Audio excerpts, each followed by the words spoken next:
धन्यवाद राकेश। समाचार पत्रों की सुर्खियों के साथ आज मैं हूं न्यूज डेस्क पर रेडियो सखी माधवी। एक समाचार जो आज सभी समाचार पत्रों में प्रमुखता से प्रकाशित हुआ है वो कल संविधान दिवस के संबंध में हुए समारोह के संबंध में है। कल संविधान दिवस पूरे देश में धूमधाम से मनाया गया। इस मौके पर आयोजित कार्यक्रम में राष्ट्रपति श्री रामनाथ कोविंद ने कहा, सभी सांसद संसद की गरिमा को बनाए रखें और ये उनका परम दायित्व है। प्रधानमंत्री ने आयोजित कार्यक्रम में कहा, वंशवादी दल कैसे कर सकते हैं लोकतंत्र की रक्षा। कश्मीर से कन्याकुमारी तक फैला परिवारवाद लोकतंत्र के लिए खतरा है। उपराष्ट्रपति व राज्यसभा के सभापति एम वेंकैया नायडू ने जोर देकर कहा, संविधान में देश को एक लोकतांत्रिक गणराज्य बनाना बेहद जरूरी है।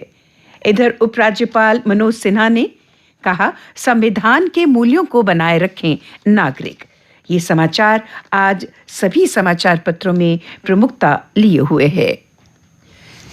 एक समाचार जो सभी समाचार पत्रों में प्रमुखता से आज प्रकाशित हुआ है और एक प्रमुख दैनिक अंग्रेजी समाचार पत्र का पहला बड़ा समाचार है। एक माह में दोगुना हुए कोरोना के मामले। शुक्रवार को 174 और लोगों में संक्रमण की पुष्टि हुई। इन्हें मिलाकर सक्रिय मरीजों की संख्या 1719 हो गई है। पिछले महीने सक्रिय मरीजों की संख्या 800 थी। 4 मरीजों की मौत से अब मरने वालों की संख्या 4470 हो गई है। एनएचएम के अनुसार नए संक्रमितों में 131 कश्मीर संभाग और 43 जम्मू संभाग के हैं। जम्मू संभाग में 17 मामले जम्मू जिले के हैं। जम्मू के रेहाड़ी के एक ही परिवार के 6 सदस्य संक्रमित हुए। अब 3 मामलों पर भी कंटेनमेंट जोन।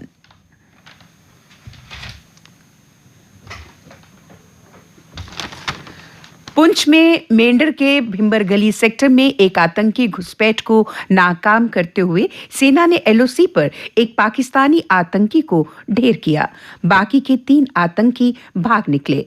घुसपैठ कराने का मास्टरमाइंड था पाकिस्तान सेना में हवलदार रह चुका मारा गया दहशतगर्द। मारा गया आतंकी हाजी आरिफ धरकुंडी और खुरेटा इलाके के लॉन्चिंग पैड पर कमांडर था।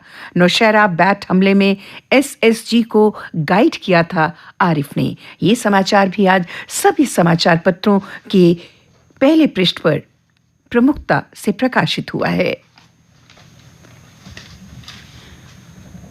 दक्षिण अफ्रीका में कोरोना के नए वेरिएंट से दुनिया भर में दहशत। भारत सरकार हुई चौकन्नी। दक्षिण अफ्रीका और हांगकांग से आने वाले यात्रियों की कड़ी स्क्रीनिंग के आदेश दिए गए। ब्रिटेन ने 6 अफ्रीकी देशों पर यात्रा प्रतिबंध लगाया। इस नए वेरिएंट के दुनिया भर के देशों में तैयारी शुरू हो गई है। विशेषज्ञ इस नए स्वरूप को समझने में जुट गए हैं। सिविल एविएशन मिनिस्ट्री ने 15 दिसंबर से दोबारा शुरू करेगा सभी इंटरनेशनल फ्लाइट्स।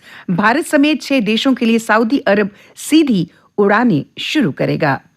ये समाचार भी आज सभी समाचार पत्रों के प्रथम पृष्ठ की सुर्खी बनी हुई है। कोट भलवाल इलाके में सैकड़ों कनाल जमीन घोटाले की जांच एंटी करप्शन ब्यूरो को सौंपी गई। कोट भलवाल से गुजरने वाली रिंग रोड के आसपास के जंगलों को काटकर रेवेन्यू डिपार्टमेंट की जमीन पर कब्जा करने और 1500 कनाल जमीन पर कॉलोनी बनाए जाने के मामले की जांच एसीबी को सौंपी गई।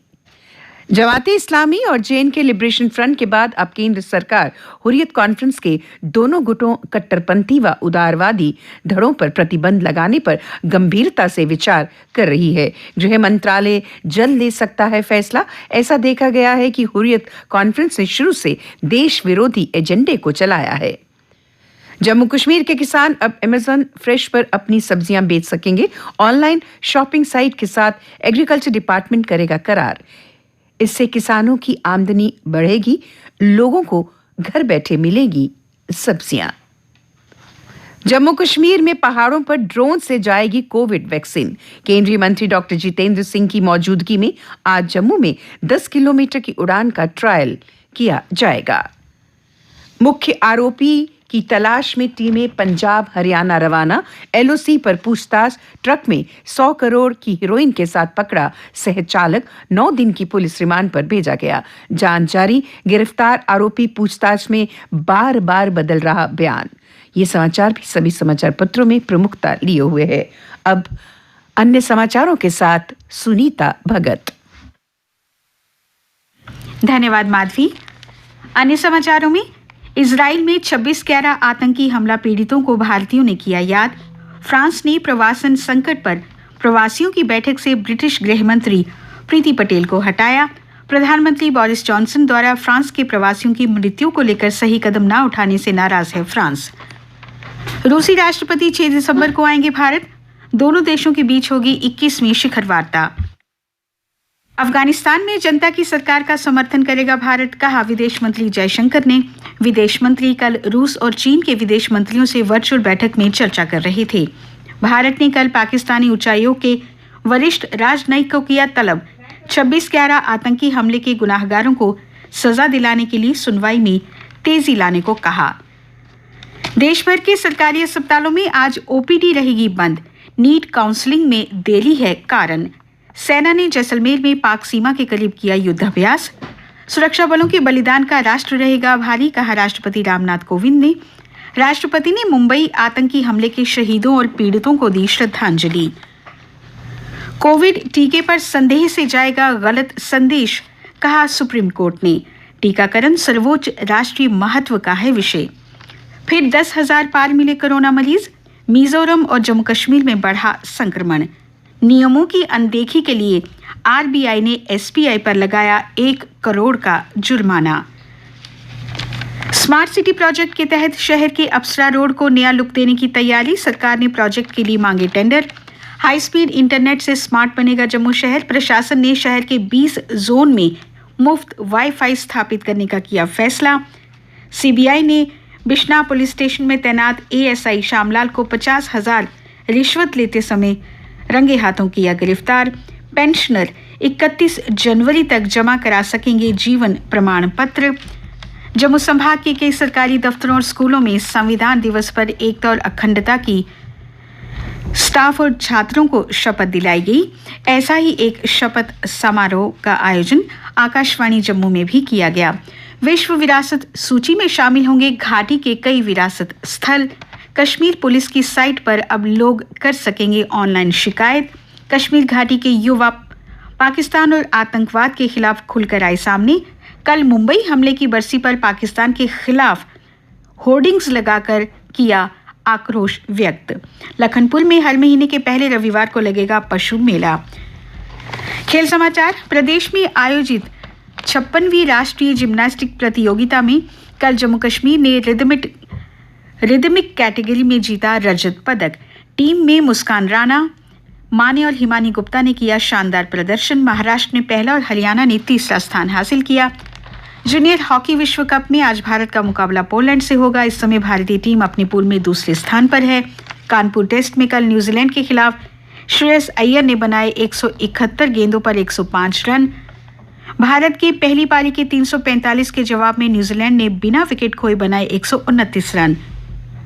विश्व टेबल टेनिस प्रतियोगिता में भारतीय जोड़ियां मानिका बत्रा और जी साथियान तथा शरद कमल और अर्चना कामत प्री क्वार्टर फाइनल में पहुंचे। 2 बार की ओलंपिक पदक विजेता पीवी सिंधु ने इंडोनेशिया ओपन सुपर बैडमिंटन प्रतियोगिता के सेमीफाइनल में किया प्रवेश। दक्षिण कोरिया की सिम यूजिन को 14-21, 21-19, 21-14 से हराया। मौसम की बात करें तो उससे पहले एक और समाचार आपको बता दें। उपराज्यपाल ने कहा है कि 1 महीने में आएगी जम्मू कश्मीर की नई खेल नीति। मौसम की बात करें तो शीतलहर की चपेट में जम्मू कश्मीर। 9.7 डिग्री पहुंचा न्यूनतम पारा। लेह और कारगिल में सबसे अधिक ठंड। मौसम विज्ञान केंद्र श्रीनगर के अनुसार आगामी दिनों में मौसम साफ रहेगा, लेकिन तापमान में गिरावट आएगी। कल का अधिकतम तापमान था 23.5 डिग्री सेल्सियस, न्यूनतम 9.7 डिग्री सेल्सियस। आज सूर्यास्त 5:27 पर और कल सूर्योदय होगा 7:13 पर।